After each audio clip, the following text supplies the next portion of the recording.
Commercial wings are typically optimized for a single cruise point, but to adapt to different flight conditions and maximize fuel efficiency, aircraft need the ability to physically alter their wing shape mid-flight. The engineering bottleneck in building a morphing winglet is actuation. The physical mechanisms required to change the shape of the winglet have to fight against two massive opposing forces: the stiff structural strains of the airframe and the external aerodynamic loads of the airflow. This schematic displays the hinge line actuator concept. While a direct connection is efficient, mounting the heavy actuator mass out at the hinge line severely maximizes the root bending moment. This diagram outlines the worm gear alternative. The worm drive generates immense torque and allows for power-off locking, but the necessary gearing makes the system far too slow for rapid dynamic flight changes. The proposed solution bypasses this mechanical weight penalty entirely through aerodynamic actuation. By twisting the winglet slightly along vertical axis, we alter the local airflow. We allow the aerodynamic forces themselves to physically fold the structure. To engineer a system where air bends metal on command, we must simulate static aeroelasticity. Running these calculations through a full 3D finite element model for every preliminary design iteration requires an immense, prohibitive amount of computing power. To solve this, engineers must build a mathematically leaner, reduced-order model. The foundation of multidisciplinary design optimization is the 1D stick model, a method used to mathematically collapse a complex 3D wing box into a single structural beam. For thin structures, engineers use Euler-Bernoulli beam theory, which assumes the cross-sections remain infinitely rigid in their own plane. When dealing with thicker wings and higher frequencies, Timoshenko beam theory is applied to account for internal shear deformation. This schematic illustrates how stiffness properties are extracted from a 3D wing box.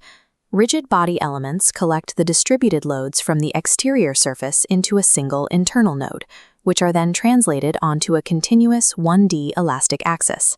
In the Nastran solver, this elastic axis is populated with C-beam elements, explicitly calibrated to the exact mass density and shear modulus of aluminum 2024. There is a deliberate trade-off here.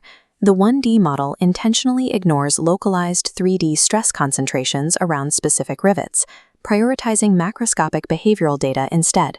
By reducing the structural volume to a single mathematical line, engineers strip millions of calculations from the solver while perfectly preserving the wing's global elastic response to external forces. Solid mechanics can be reliably reduced to a straight line.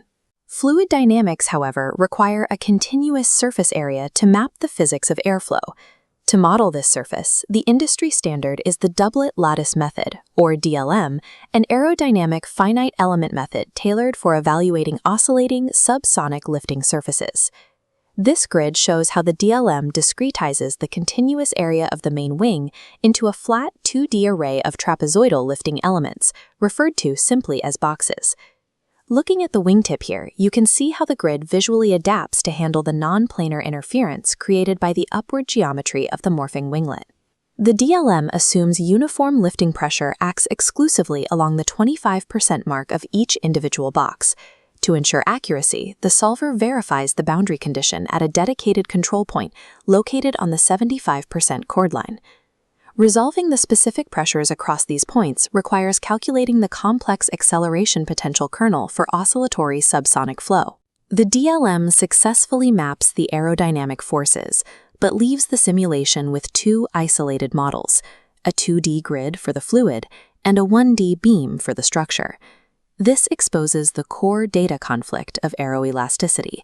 The structural degrees of freedom are independent, the aerodynamic degrees of freedom are dependent, and they exist in entirely different coordinate spaces.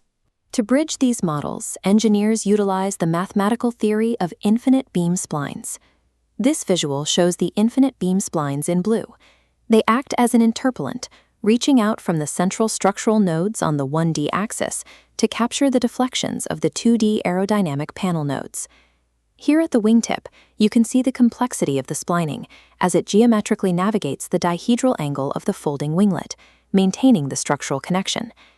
This specific mathematical relationship forms the interpolation matrix, known as GKG, which translates the structural grid deflections directly out to the aerodynamic panels. The entire connection relies on the principle of virtual work. Aerodynamic forces and their structurally equivalent forces must do the exact same amount of work in their respective modes.